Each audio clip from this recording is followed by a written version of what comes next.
When Jacob Hale, raised in the Smoky Mountains, begins sensing the land breathing beneath his feet, he's drawn into a creeping mystery hidden inside the ridges, a presence the locals whisper about but never name aloud. As fog behaves like a living thing, trail markers flip overnight, and vibrations sync to his heartbeat, Jacob becomes the unwilling center of an ancient boundary the mountain is reclaiming. The deeper he investigates, the more the forest responds, echoing his breath, tracking his steps, and eventually remembering his name. Once the Smoky Mountains recognize you, they don't forget, and they don't let go. Before we go any further, if this is your first time here, we'd love for you to hit that subscribe button and turn on notifications. Your support means the world and helps us bring you even more powerful stories. Stick with us until the end, and if this mystery moves you, share your thoughts in the comments and pass it along to a friend. They say mountains have moods. I used to think that meant wind or weather, predictable things. But if you live long enough under a ridgeline, you learn the difference between ordinary air and the kind that listens. My name's Jacob Hale. I grew up with boots full of creek water and a father who taught me to read tree rings like a book. I didn't expect to be the sort of person who notices a mountain breathing differently, until I did. It began with a walk, slow and ordinary. Jacob, me, out before dawn, coffee still warm in a thermos, boots scuffing the leaf litter. The ridge looked normal from a distance, loblolly pines, hemlock leaning like bent soldiers. But the closer I got, the more muted everything became. The crickets stopped, mid-rhyme, like someone flipped a switch. My own footsteps sounded wrong, as if the earth had swallowed their edges. I paused, hand on a sapling, felt my breath puddle in the collar of my jacket. That's the first thing I remember, breathing and realizing the air around me had a pulse. Not rush, not gust, just a slow, wet cadence you felt in your ribs. A month later, they found my walking stick.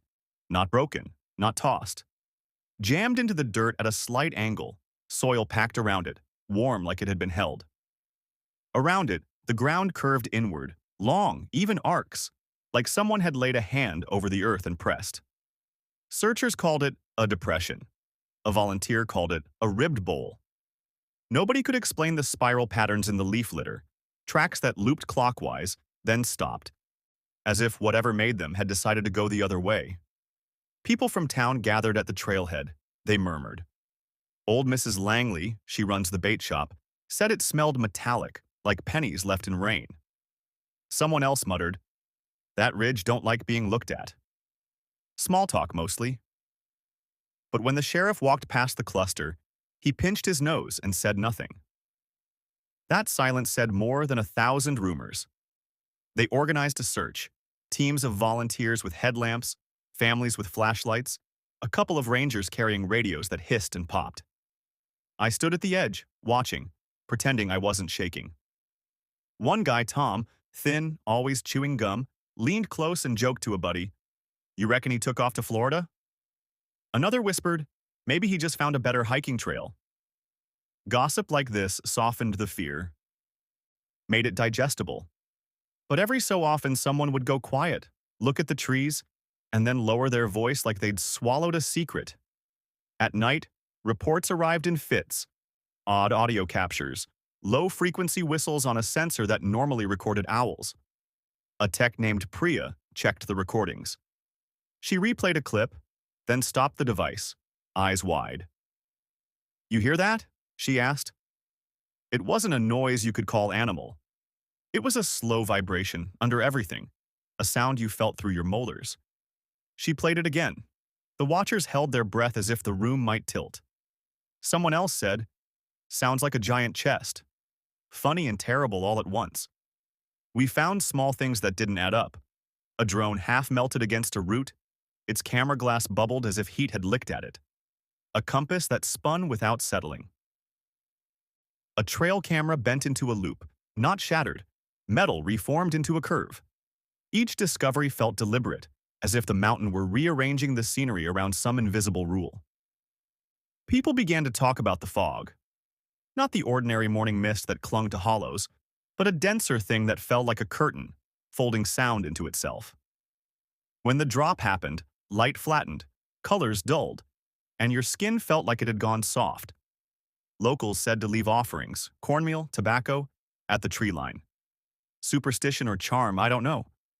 But I watched three old women press a small pile of salt to a stump and whisper, heads bowed, like saying grace to an unseen host. By the end of the act, the town was quiet in a careful way. The bait shop stayed closed after dark. Trailheads had fewer meandering cars. And the mountain, whatever it was, kept breathing, slow and deliberate, as though preparing something patient and immense. I kept thinking about that walking stick, the warmth in the soil, and how small we all sounded when the air tightened around us. I didn't plan on going back up the ridge. Honestly, I tried not to. But the mountain has a way of tugging at you. Like a half-finished sentence. Folks in town kept talking, little side comments, whenever they thought I wasn't listening. One afternoon outside the diner, two men leaned near the ice machine, whispering behind my back. Heard Jacob's losing it, one muttered. Wouldn't blame him, the other replied. Mountain messed with his head. Man said he felt the ground breathe. They didn't know I heard them. Maybe I wasn't supposed to. But their tone, that strange blend of pity and fear, it stuck to me like dust. So yeah, I went back. The air was colder than it should have been. Not winter cold, more like refrigerator cold, focused in patches. I'd walk 3 steps, warm. 3 steps later, my breath fogged. I paused, rubbed my arms, checked the sky for signs of rain. Clear. Too clear. Then I heard it. Not a growl. Not wind. A low hum, rising from beneath the soil, almost polite. Slow, rhythmic, patient. The same cadence Priya captured on her recorder. I crouched, pressing my palm to the dirt. It vibrated softly, like something distant turning over in sleep. My heartbeat stumbled. All right, Jacob, chill, I whispered to myself. But the mountain didn't care. A little farther up the slope, I found another oddity. A ring of pine needles cleared in a circle. Perfectly smooth, like someone swept it clean with the flat of their hand. Right in the center lay a broken branch, not snapped, not torn, peeled. Thin strips curled back like ribbons. And the inner wood was blackened, not burned, just hollowed. When I tapped it lightly with my knuckle, it echoed, almost sang back. Behind me, someone sniffed. Not an animal. A person. I turned slow.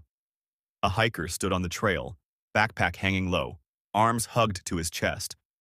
He looked at the hollow branch and whispered, "You heard it too?" His voice shook, like he wanted to be brave, but his knees weren't cooperating. Before I could answer, he added, "I kept hearing something copying me.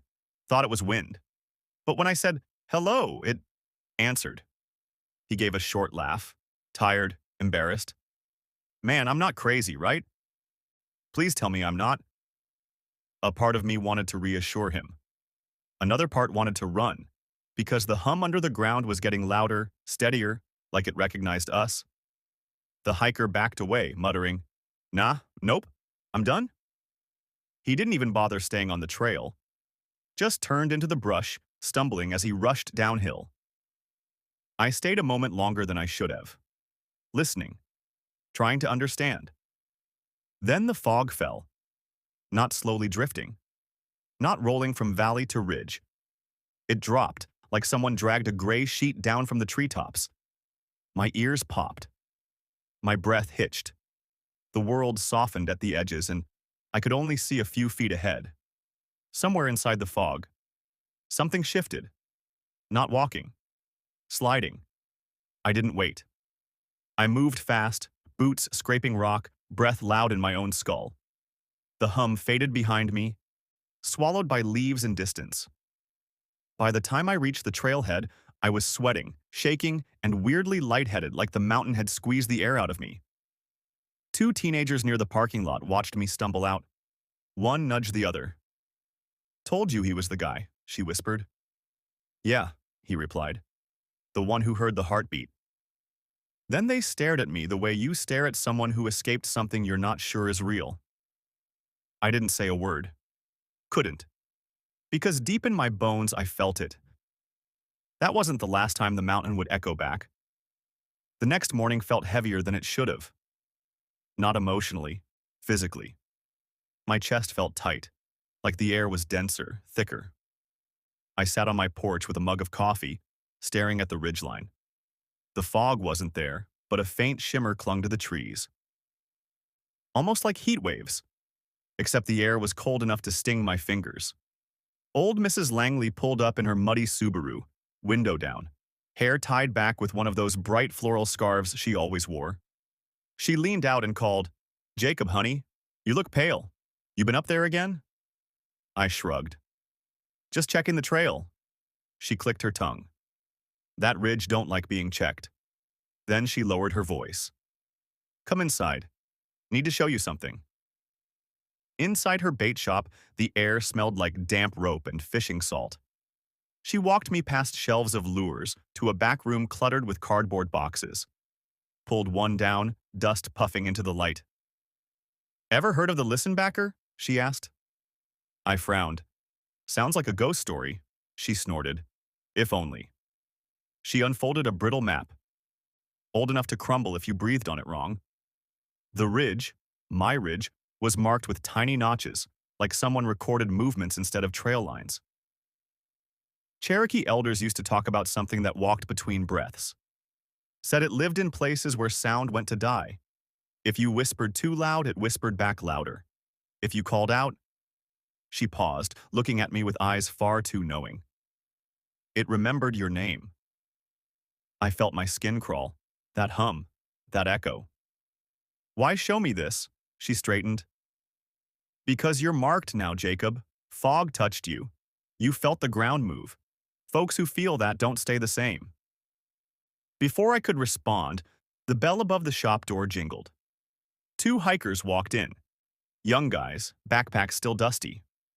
One whispered to the other, just loud enough, "That's the guy the sheriff talked about. Heard he passed out on the trail. Maybe he breathed something weird in the fog." They glanced at me like I was fragile glass, then quickly looked away. Yeah, word travels fast out here. I stepped outside to clear my head.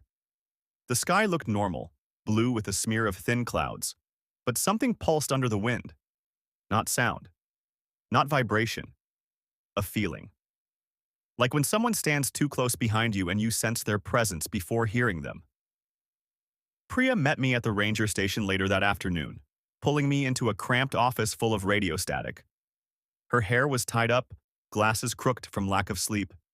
She slid her laptop across the table. I analyzed that hum from yesterday.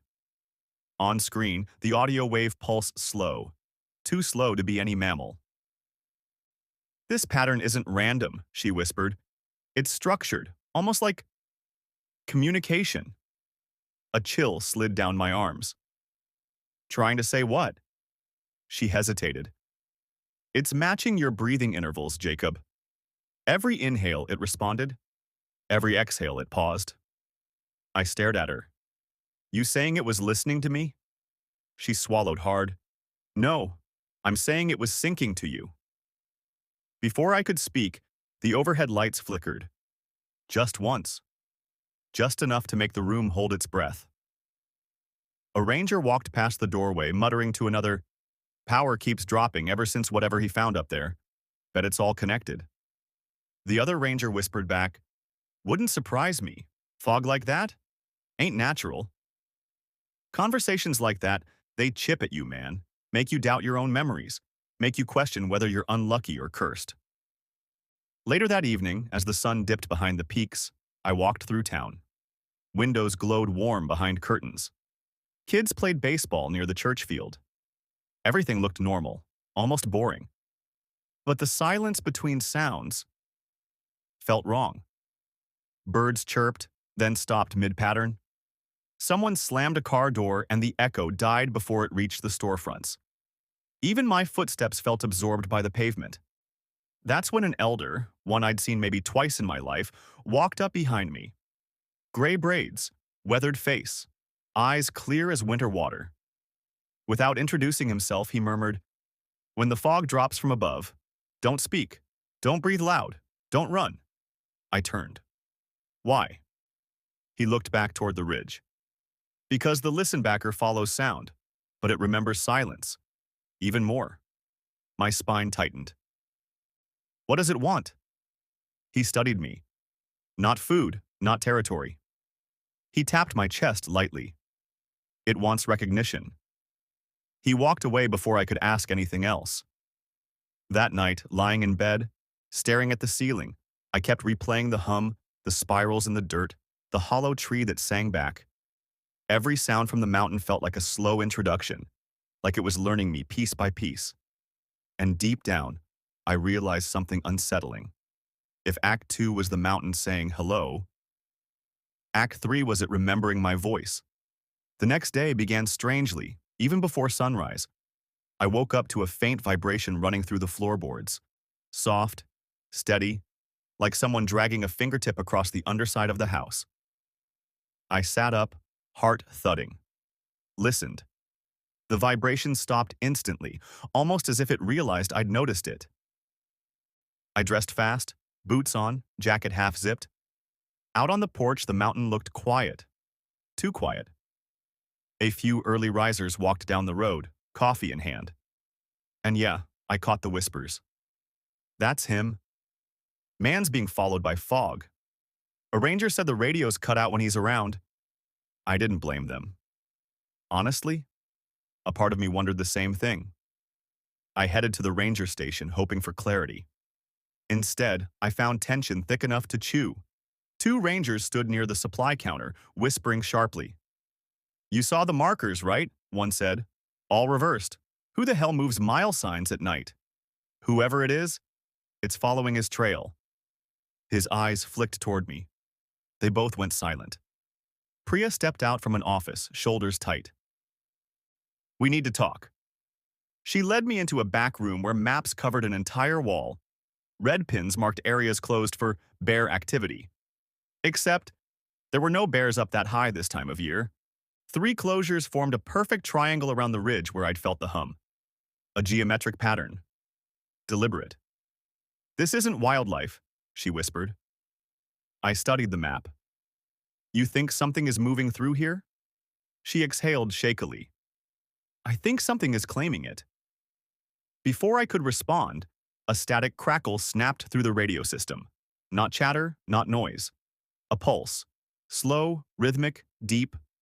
My throat went dry. That's the same pattern, Priya nodded. And look at this. She pulled out a trail camera, or what was left of it. The metal frame was twisted into a spiral, almost elegant. Like soft clay, molded by a hand that understood pressure perfectly. A ranger walked by the open door, muttering to another, That's the 4th camera this week, all bent the same way. Something ain't hunting. It's marking territory. The other ranger whispered, And the kid they sent to collect memory cards? He won't go back. Priya lowered her voice. Jacob, the fog doesn't just appear. It forms around movement. Meaning? Meaning something big is displacing the air. Outside, a delivery truck pulled up to the station. The driver hopped out, shaking his head. Road's weird today, he said to a ranger. Fog came down the slope instead of rising, and there are fingerprints on my side window. Animal? No animal has thumbs, the driver muttered. I stepped closer. Did you see anything? He grimaced. Didn't stick around long enough. Later, as I walked toward my truck, I noticed something unsettling. The mile marker near the lot, mile 7, was flipped upside down. Not fallen, not damaged, cleanly rotated. I reached out to touch it. The metal felt warm, almost like the sign had been held. A group of teens nearby exchanged glances. One whispered, Betty knows why the signs keep moving. Another said, Yeah, or what's moving them. Their suspicion clung to me like damp clothes. Driving home, the forest pressed closer than usual. Branches leaned over the road, forming a kind of tunnel. And halfway through it, my radio hissed once. One long breath. Then went silent. By the time I reached my driveway, I felt it. That faint ground hum again, following me just beneath the surface. Act 4 ended with a truth I didn't want. The mountain wasn't chasing people randomly. It was drawing a boundary, and I was standing right in the center of it. The night everything finally aligned didn't feel dramatic at first. No thunder, no strange glow, nothing cinematic. Just me sitting at the kitchen table, elbows on the wood, staring at an untouched cup of tea that had gone cold an hour earlier. My house felt too quiet. Even the refrigerator sounded careful, humming softer than usual, like it didn't want to interrupt something. Around 11 p.m., a faint tapping began under the floorboards. Not loud, not rushed, just 3 slow taps, a pause, then 3 more. I froze. My hand hovered over the mug, breath tight in my throat. The taps weren't random. They matched my heartbeat. No way, I whispered to myself. But the sound answered with a tiny vibration through the boards, like it heard me think. That's when the lights dimmed, just slightly, and the air shifted. I felt pressure behind my ears, the same way you feel when gaining altitude too fast. My instincts screamed not to move, not to breathe too hard. But I stood anyway, grabbed my jacket and stepped outside. The fog was waiting. Not drifting, not rolling. Just sitting low, pooled around my yard like a blanket pulled too tight. And as I walked toward it, it reacted. Pulling back, then edging forward again, like it was sizing me up. Studying. The forest beyond my driveway looked warped. Trees blurred at the edges, their silhouettes bending, leaning in. And the silence. Man. The silence pressed into my skull. Every footstep felt padded, swallowed. I took one step into the fog. And the ground vibrated, not like before. This vibration had weight, rhythm, intent. It pulsed through my boots, into my bones, settling right behind my heart. My breath hitched. The fog shivered. Something moved in it. Not a shape, not a figure. A presence. Tall, deliberate, gliding instead of stepping. I didn't see it fully, just hints. A drift of darker shadow, a long suggestion of arm or limb, something that rose high enough to brush the lower branches without touching them. The air bent around it. That's when the hum began, low and deep, circling me. Not angry, not welcoming. Recognition. My name whispered back in soundless pulses. Jacob. Not spoken. Felt. Like someone knocking my name into the earth beneath my feet. My knees nearly gave out. Behind me, far off, I heard town noise. A dog bark. A screen door slam. Someone laughing. But out here? The sound died an inch from my ears, swallowed by the fog. Then it happened. A second hum answered the first. Closer. Then a third, even closer. 3 points, 3 echoes, forming a triangle around me, just like the restricted trails. I realized then, the closures weren't warnings to keep something out. They were boundaries to keep something in. But here I was, standing exactly where the 3 echoes converged. The hums layered together into a slow, rolling vibration that shook my ribs. My breath stuttered, my hands trembled. My heartbeat, the rhythm I always took for granted, not only grew louder, it synced with the vibration beneath the soil. The mountain wasn't listening anymore. It was remembering. Everything I'd said, every breath I'd taken, every footstep I made on its ridge. The presence behind the fog leaned forward. I felt it in my teeth, in the base of my skull. A cold wave washed through my chest. And for a moment, I understood why the old elder warned me. Silence isn't empty up here. It's storage. Then the fog lifted. Not slowly, not fast, just steadily rose upward like a curtain being drawn. The presence dissolved with it, retreating into the trees, into the soil, into the breath of the mountain. And the vibration faded. I stood alone in the clearing, legs shaking so bad I had to grab a fence post to stay upright. The world felt fresh, louder, brighter, like someone turned the volume back on. When I finally walked back into town, people stared, whispered, stepped aside. "Look," someone murmured. "He went up there again." Another added, "If the mountain didn't take him yet, it must have marked him." Marked. The word stuck to me like sap. Because deep inside, under the worry and confusion, I knew they were right. The mountain knew my name now. And once the Smoky Mountains remember you, they don't forget. If this story pulled you in, don't let the mountains keep it to themselves. Hit like, subscribe, and turn on notifications so you never miss a new deep dive into mysteries that breathe just beneath the surface. And drop a comment below. Would you step into the fog or stay far, far away from the Smokies? Your voice keeps these stories alive, and trust me, the mountains are listening.